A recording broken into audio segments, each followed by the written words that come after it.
If you were anywhere near a screen or a boardroom or, I don't know, a dinner party in 2024, 2025, you could not escape the noise. Oh, it was everywhere. The era of the chatbot, the endless pilots. The hype cycle was spinning so fast it practically hummed.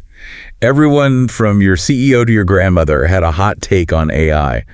But have you noticed the shift in the air as we've settled into 2026? It's quieter. It's significantly quieter. It is, but it feels like a heavy silence. Not the silence of nothing happening. I mean, the tech didn't just pack up and go home. It feels like the silence of deep focus. Yeah, we're like a library right before finals week. That's a great way to frame it. It's a deceptive kind of silence. It is. It's not that the technology has stopped advancing. Quite the opposite, in fact. The models are smarter, the robots are getting faster. It's that the technology is finally sort of disappearing into the background. Which is arguably when tech actually becomes useful, right? We don't have podcasts debating the trends of electricity anymore. We just flip the switch. And that is exactly where we're heading today. We're looking at a transition from the frantic 13 trends of the McKinsey 2025 Outlook to what's now being called the 5 silent tech revolutions of 2026. So the mission for this deep dive is pretty clear. We're unpacking why 2026 is officially the year of execution over experimentation. And that distinction is vital. For the last 2 years, we saw companies just playing in the sandbox. It was the era of, let's try an AI pilot, or let's release a chatbot and see if it hallucinates. Right. That era is effectively over. The data we have in front of us suggests that 2026 is about invisible infrastructure. It's about workflow redesign. It's about the moment technology stops being a shiny object and starts being the way business actually gets done. Okay, so to guide us through this silent year, we're focusing on 3 massive pillars from the source material. First, we have the agentic era, moving from chatbots to what they're calling silicon coworkers. Yeah. Second, the ROI reckoning, why CFOs are killing those fun little AI pilots and forcing a marriage with, let's face it, the unsexiest part of the tech stack, the ERP system. A painful but necessary marriage. We'll get to the pain shortly. And finally, physical AI, the reality check on all those humanoid robots we saw at CES 2026. So think of it as a roadmap. We're going from the digital brain, the agents, to the corporate nervous system, the ERP, and finally to the physical hands, the robots. So let's start with the money, because that's usually where the silence gets uncomfortable. We have this idea of the ROI reckoning. McKinsey's global survey on AI dropped some numbers that feel like a cold shower for anyone who spent 2025 celebrating their AI strategy. It's a really sobering statistic. I mean, you look at all this investment, right? Billions of dollars poured into generative AI infrastructure, chips, training runs, and yet only about 40% of companies are reporting any enterprise-level EBIT impact. And just to clarify for our non-finance listeners, we're talking earnings before interest and taxes, real bottom line impact, not we saved 10 minutes on an email, but we made more money. Right.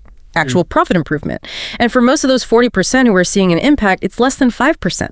So you have this massive hype wave, trillion-dollar valuations for chip companies, and yet inside the average Fortune 500 company, the needle has barely moved. Okay, so let's unpack this. Everyone is using AI. We see it everywhere. I use it, you use it. Why is it not showing up in the bank account? Is the tech just not ready?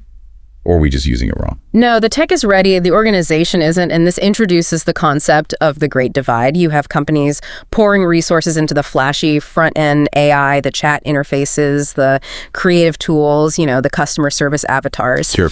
But they are starving the underlying systems that actually make businesses run. Specifically, they're neglecting the ERP system's enterprise resource planning. Ah, the ERP, the classic ugly stepchild of the tech world. SAP, Oracle, NetSuite. It's the stuff that makes people's eyes just glaze over. It's the system where I have to go to request time off, and it looks like it was built in 1998. It is unsexy, uncool, and absolutely critical. It's viewed as unwieldy legacy tech. But think of it this way. Putting a state-of-the-art AI model on top of a fragmented, outdated ERP system, it's like buying a Ferrari engine, this incredible piece of engineering, and trying to install it in a horse-drawn carriage. You get a lot of noise and smoke, but the wheels are going to fall off the second you hit the gas. And that is exactly what we're seeing. The sources highlight that the companies actually seeing that EBIT impact, the high performers, are the ones who realize you can't just add AI like a garnish on a bad meal.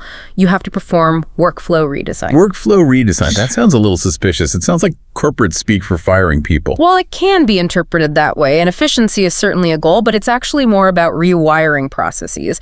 It's not about the tool, it's about changing how the work flows through the plumbing. No. If you have an AI that can process an invoice in 3 seconds, but your internal policy says a human manager has to physically sign it, the AI is useless. You have to change the workflow to match the speed of the tool. So if the ERP is the plumbing, explain to me why it's so clogged. Why can't I just plug ChatGPT into my SAP instance and ask it to optimize inventory? Because your SAP instance might have data structures that are older than the interns working on the project. It contains the operating DNA of the company, the data structures, the business logic, all that process knowledge. But often that data is siloed, it's messy, it's unstructured.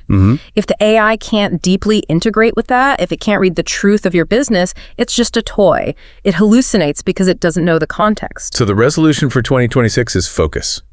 Correct. CFOs are realizing they need to move from a laundry list of 100 experiments, let's try AI in marketing, let's try AI in HR, to deep, concentrated efforts in specific domains where they fix the plumbing to let the AI run. They're killing the fun pilots to fund the boring integration. Which is the perfect segue to our second pillar, the agentic era. Because if we fix the plumbing, what exactly is running through the pipes? We aren't just talking about chatbots anymore. No, and this is the most significant shift in the user experience of AI since ChatGPT launched. We are moving from generative AI, which creates text or images, to agentic AI, which performs actions. I love the term the research uses here, silicon coworkers. It implies a relationship, not just a tool usage. It sounds almost friendly. It's a fitting term. I mean, think about the last few years. A chatbot is passive. It waits for you to ask a question. You prompt it, it replies. You prompt it again, it replies again. Yeah. You are doing all the driving. Sure. An agent, however, acts independently. It can plan, it executes multi-step tasks, it can navigate websites, fill out forms, and handle complex interactions without you holding its hand. Give us a real-world example of this, because agent can sound a bit abstract. Yeah? Is this just a better version of Siri setting a timer? It's significantly more capable. Let's look at a case from McKinsey's Quantum Black Labs. They deployed agentic workflows for a bank specifically to automate the drafting of credit memos. Now, a credit memo isn't just a summary. It requires pulling data, analyzing risk, verifying facts against external databases. Right. It's a grind. It's high-stakes paperwork. If you get it wrong, the bank loses millions or, grants a loan to a fraudster. Precisely. So they didn't just ask ChatGPT to write a memo. That would be dangerous because the LMA doesn't know the bank's rules. Instead, they built a system where a large language model acted as a manager. This manager agent would break the job down and assign tasks to sub-agents. Wait, so the AI has its own org chart? In a way, yes. One sub-agent handles data analysis, pulling the numbers. Another handles verification checking for fraud flags. Another drafts the text. The manager agent coordinates them, reviews the output, and compiles the final draft. And the human analyst? The human analyst reviews the final product. The result was a 60% productivity increase. They didn't replace the analysts. They gave them a silicon team to handle the grunt work so they could focus on the decision-making. But here is where it gets really interesting for me, and this connects right back to our first point about the plumbing. For that agent to work, to check the credit of customer A, it needs to know who customer A is. Yep. It goes back to that ugly stepchild, the ERP. It does. You can have the smartest agent in the world, but if it can't access your customer database, it's useless. Yeah. And this brings up a critical technical concept mentioned in the reports, ontology. Ontology. It sounds philosophical. Are we getting into metaphysics here? What is the nature of the machine soul? It is philosophical in a way. It's about the nature of reality for the AI. If your AI agent thinks a customer is just an email address, because that's what it learned from the open internet, but your ERP system defines a customer by a billing ID, a shipping history, and a credit limit. The agent tries to look up John Smith, and the system says error 404. Exactly. Or worse, it hallucinates a credit score for the wrong John Smith because it matched the email but not the billing ID. Companies need a shared ontology, a shared map of definitions, so the agent doesn't crash the system. The agent and the ERP need to speak the same dialect. Oh, so before you hire the silicon coworker, you have to agree on the dictionary. And we are seeing tech giants stepping in to help here. SAP, for instance, isn't just selling software anymore. They are providing ready-made AI agent squads that slot directly into cross-functional teams because they already understand the SAP ontology. They speak the language of the plumbing out of the box. Yes, exactly. Another thing that's standing out in the 2026 trends is that these agents aren't necessarily massive energy-guzzling brains anymore. Yeah. We're seeing a small model explosion. Yes, the bigger is better era, that race for trillion parameter models is pausing, or at least it's branching. We are seeing a trend toward distillation and quantization. Models like Inflection 3.0 or Meta's Llama 3 8B. 8B standing for 8 billion parameters, which is tiny compared to something like GPT-4 or Claude Opus. Tiny, but mighty. These are highly intelligent, but they require much less compute power. And this matters for two reasons: cost and privacy. Cost makes sense. If every action by your Silicon coworker costs $5 in cloud compute, you can't deploy them to answer emails or organize your calendar. Right. If it costs a fraction of a penny, suddenly you can have agents for everything. But the privacy angle is huge for enterprise. Small models can run on device. They can run on a secure server in your basement. They don't have to send your proprietary code or your financial data to a public cloud. And speaking of code, I saw mentions of tools like Cursor and GitLab in the source material. Agents are actually writing software now. That's a huge part of this revolution. Software development is shifting from writing syntax to describing functionality. You tell the agent, I need a button that updates the inventory database when clicked, and the agent writes the SQL, the Python, and the HTML. So it lets developers operate at a much higher level of abstraction. Yeah, it feels like we are moving from being bricklayers to being architects. That's the hope. You design the building, the agent lays the bricks. Right. So we have the invisible plumbing of the ERP and the digital workforce of agentic AI. Now let's move to the physical world. CES 2026 was dubbed the humanoid moment. It was hard to miss. If you looked at the headlines, you'd think robots were about to take over every factory in America. But you're here to be the voice of reason. Is my barista about to be replaced by a T800? Not anytime soon. The reality is a bit more nuanced. We are definitely seeing a surge in physical AI embodied intelligence. But despite the viral videos of robots doing backflips or making coffee, industry humanoids are largely stuck in what we call pilot purgatory. There's that phrase again. Same as the chatbots. Why are they stuck? It comes down to hard economics, cost and capability. The manufacturing cost for many of these prototypes sits between $150,000 and $500,000. Wow. To scale, to actually be viable in a warehouse where margins are razor thin, that number needs to drop to between $20,000 and $50,000. That is a massive drop. That's an order of magnitude. That's going from the price of a house to the price of a Honda Civic. It is. And it's not just one problem to solve. The sources outline 4 specific bridges that the industry has to cross to get there. We call them the 4 bridges of 2026. Okay, walk us through them. What's the first bridge? Safety, specifically fenceless operations. Right now, if you go into a car factory, the big, heavy robots are in cages. If a human walks in, the robot shuts down. That works for welding, but it doesn't work for logistics where people are moving around constantly. So the robot needs to be aware enough not to clothesline a worker holding a box. Exactly. There are new standards being developed like ISO 257851, which define the safety requirements for human-robot collaboration. But until a robot can mathematically guarantee it won't accidentally injure a coworker in a crowded aisle, it can't leave the cage. And if it stays in the cage, its utility is limited. Okay. Bridge number 2. Sustained uptime. This is a battery problem. Current humanoid batteries last about 2 to 4 hours of heavy labor. And a warehouse shift is 8 to 12 hours. Exactly. You can't have your worker napping for 4 hours every 2 hours. It just destroys the ROI. They need high-density energy storage that doesn't make the robot too heavy to walk. Bridge number 3. Dexterity. This is the hardest one. We take our hands for granted. The human hand is a marvel of engineering. It has roughly 27 degrees of freedom. Degrees of freedom, meaning the different ways it can move and rotate. Yes, flexing, rotating, pinching. A state-of-the-art robotic hand, like the ones from Sanctuary AI, has maybe 21. That sounds close, but the gap is massive in practice. Is that why we see robots picking up boxes but not threading needles? It's the difference between picking up a rigid box and tying a shoelace. Tying shoelaces is still considered a moonshot for robots. They lack the tactile sensing, the skin that feels the tension in the lace.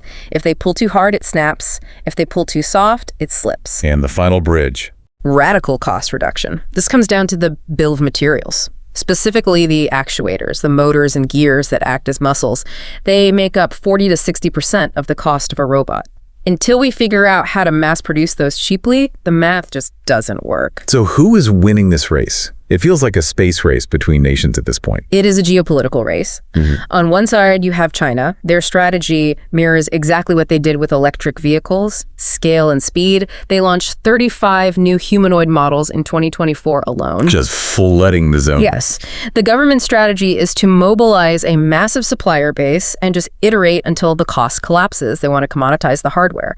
Then you have North America, where the strategy is vertical integration. Look at Tesla's Optimus. Right. They're building their own actuators, using their own AI infrastructure from self-driving cars. They want to own the whole stack from the chip to the hand. And we are seeing actual use cases, right? It's not just labs. We are. BMW is piloting figure AI for logistics. Mercedes-Benz is working with Apptronic for moving parts to the line. Amazon, of course, with Agility Robotics moving totes. But notice the pattern.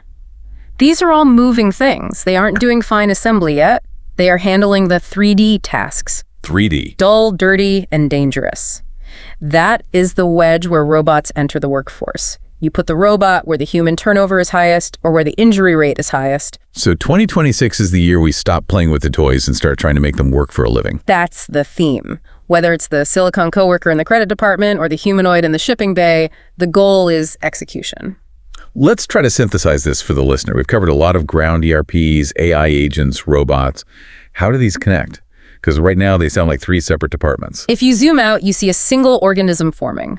Think of the agentic AI as the digital workforce, the white-collar processing power. Okay. Think of the physical AI as the physical workforce, the blue-collar muscle. And the ERP. The modernized ERP is the central nervous system.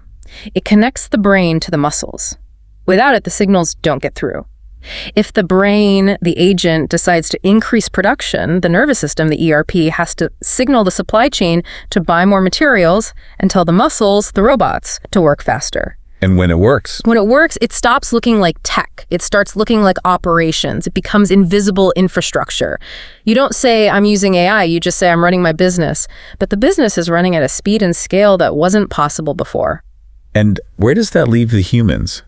If the agents are doing the planning and the robots are moving the boxes, are we just sitting in the break room? No, but our job description changes fundamentally.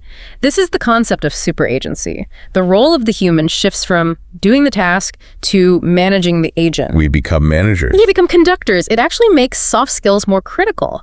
Curiosity, asking the right questions, spotting the hallucinations, understanding the nuance that the data missed. You become the conductor of an orchestra rather than the person playing the violin. That sounds empowering, but also a little daunting. Being a conductor is harder than it looks. You have to know how every instrument works. It requires a different kind of discipline. It requires us to understand the systems we are building, not just how to push the buttons. Before we go, I want to leave the listener with one thought. You mentioned something earlier about agents talking to agents. Yes. This is where it gets really interesting and perhaps a bit provocative.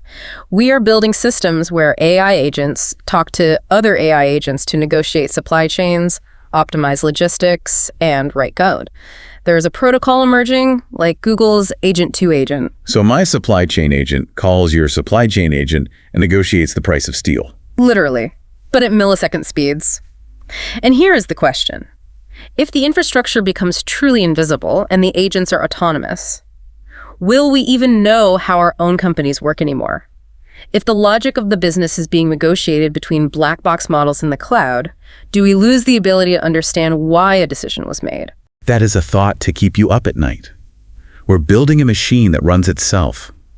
And we might just be the ones checking the dashboard occasionally to make sure the lights are still green. Or perhaps we are just the ones supplying the power. On that cheery note, thank you for joining us in the deep end. Always a pleasure. See you next time.